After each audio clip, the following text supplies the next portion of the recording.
Salut les amis, aujourd'hui on se retrouve pour une nouvelle vidéo dans laquelle on va aborder un sujet qui fait de nombreuses discussions et parfois beaucoup de controverses aussi dans le mode de la musculation.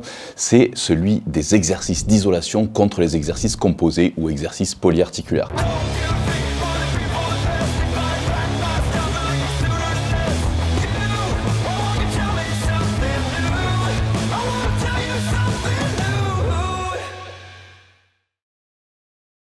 Alors, pourquoi ce sujet est-il autant débattu?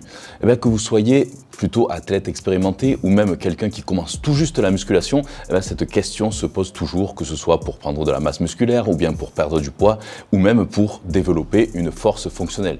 La question qui revient continuellement, c'est est-ce qu'il faut privilégier des exercices d'isolation ou alors des exercices polyarticulaires ou composés? Alors, il y en a certains qui prétendent que les exercices polyarticulaires sont la clé d'une croissance musculaire rapide et fonctionnelle, alors qu'il y en a d'autres qui disent que les exercices d'isolation finalement sont indispensables pour cibler notamment les muscles spécifiques et corriger également les déséquilibres. Le but de cette vidéo va être donc de démystifier ces deux types d'exercices et on va donc plonger dans leurs avantages et leurs inconvénients respectifs en fonction bien sûr des différents objectifs comme la prise de masse, la réduction des déséquilibres musculaires et bien d'autres. Et ce sujet est particulièrement pertinent pour ceux d'entre vous qui sont peut-être à un plateau dans votre entraînement ou alors qui cherchent tout simplement à affiner leur programme pour avoir des résultats plus spécifiques. Alors restez avec moi jusqu'à la fin de cette vidéo car je vais vous donner toutes les clés pour prendre une décision éclairée afin de mieux structurer votre entraînement. D'ailleurs, si vous êtes nouveau ici, pensez à vous abonner à la chaîne si ce n'est pas déjà fait et d'activer la cloche pour être sûr de ne pas manquer les prochaines vidéos. Alors d'abord, quelques définitions de base. Qu'est-ce qu'un exercice polyarticulaire ou exercice composé?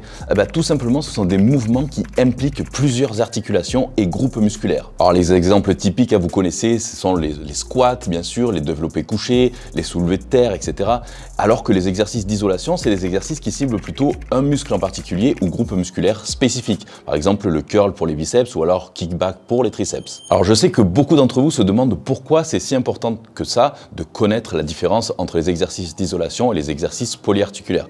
Surtout si vous êtes déjà en forme ou que vous avez déjà de l'expérience. Mais laissez-moi vous dire quelque chose, c'est que la clé pour dépasser vos plateaux et éviter les blessures et maximiser votre potentiel, ça réside justement dans ces petites nuances. D'abord, l'importance des exercices polyarticulaires. Donc déjà, dans le développement musculaire global, ça c'est des exercices qui sont souvent la colonne vertébrale de tout bon programme d'entraînement. Alors pensez au squat, au deadlift, au soulevé de terre, aux tractions, tout ça c'est des mouvements qui engagent plusieurs groupes musculaires et ça permet une meilleure stimulation et d'ailleurs une stimulation plus globale et donc un potentiel de croissance beaucoup plus important. Ensuite, au niveau de la force fonctionnelle, les exercices polyarticulaires imitent souvent des mouvements que vous pourriez faire dans la vie quotidienne ou dans les activités sportives et ils améliorent donc votre force fonctionnelle, ce qui peut avoir un impact significatif sur votre qualité de vie également. Ces exercices vous permettent de soulever plus de poids, donc ça augmente aussi le temps sous tension, ça optimise la résistance pour une croissance musculaire beaucoup plus élevée et efficace. Et d'ailleurs, une étude publiée dans le Journal of Strength of Conditioning Research a montré que les exercices polyarticulaires étaient plus efficaces pour augmenter la force musculaire globale par rapport aux exercices d'isolation. Les exercices d'isolation, quant à eux, seraient plus adaptés pour cibler des muscles spécifiques qui pourraient être en retard, par exemple, par rapport au reste de votre physique. Et bien que ces exercices soient souvent relégués au second plan en ce qui concerne le gain de force ou le développement de la masse musculaire globale, il y a une étude de l'American Journal of Sports Medicine qui indique qu'ils peuvent être très efficaces pour renforcer un groupe musculaire spécifique, surtout lors de la réhabilitation ou pour corriger des déséquilibres musculaires. Et pour une force optimale, c'est vrai qu'un mélange des deux types d'exercices semble être le plus bénéfique, comme indiqué par une revue systématique publiée dans Sports Medicine. Pour revenir aux exercices composés, parce que ces exercices engagent plus de muscles, ils nécessitent aussi plus d'énergie. Ça signifie que vous brûlez plus de calories lorsque vous les exécutez. Et ça, c'est un point crucial pour ceux qui cherchent à perdre du poids notamment. Passons maintenant aux exercices d'isolation. Les exercices d'isolation sont excellents pour cibler des muscles spécifiques que vous souhaitez développer. Alors par exemple, si vous trouvez que vos biceps sont un peu en retard par rapport à vos triceps, les curls biceps notamment sont vos meilleurs amis. Ensuite, au niveau de la correction des déséquilibres musculaires. Alors on a tous forcément des déséquilibres musculaires, que ce soit dû à notre génétique, morphologie, notre mode de vie,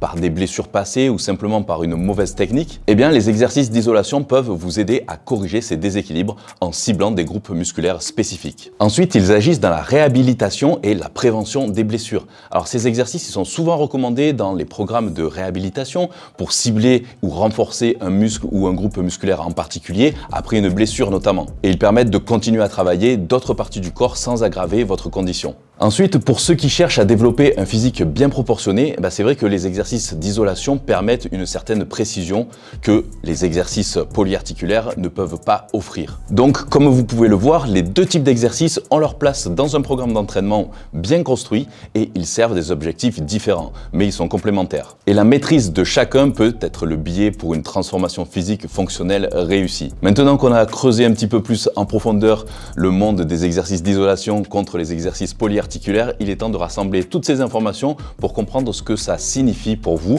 que vous soyez bien sûr débutant en musculation ou alors pratiquant plus expérimenté. L'une des principales leçons à tirer de cette discussion, c'est l'importance de la personnalisation de votre programme d'entraînement en fonction de vos besoins spécifiques et objectifs évidemment, et ça signifie inclure un mélange d'exercices d'isolation et polyarticulaires qui s'alignent avec ce que vous cherchez finalement à accomplir. Peu importe que ce soit pour une prise de masse ou une sèche ou bien tout simplement l'amélioration de vos performances ou alors même la réhabilitation d'une blessure. D'ailleurs, pour ma part, comme vous le savez, depuis mon opération du dos et puis les complications qui s'en sont suivies, j'inclus de plus en plus des exercices d'isolation, surtout notamment pour le dos et les jambes. Donc je trouve toujours des alternatives aux mouvements plus composé. Par exemple, je fais plus du tout de rowing buste penché, évidemment non plus de soulevé de terre, mais je trouve des exercices qui peuvent éventuellement compenser, donc notamment sur banc par exemple avec des poulies, en mettant le banc légèrement incliné pour avoir toujours le buste appuyé, mais je trouve également d'autres alternatives et bien sûr les machines aident aussi beaucoup. Il faut reconnaître également que ces deux types d'exercices ne sont pas mutuellement exclusifs, c'est-à-dire qu'ils sont complémentaires.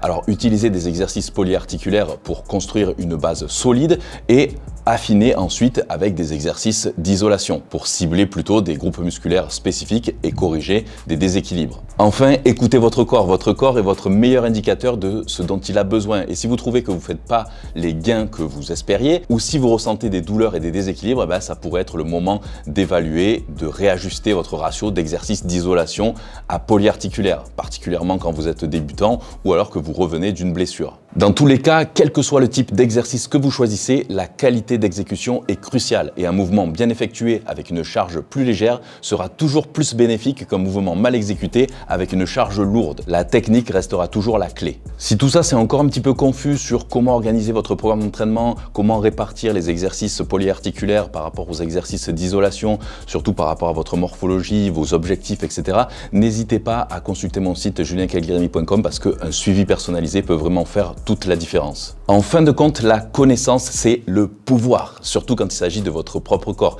Et en comprenant les avantages et les inconvénients de chaque type d'exercice, vous vous armez avec les outils nécessaires pour faire des choix éclairés, minimiser le risque de blessure et bien sûr maximiser vos gains musculaires.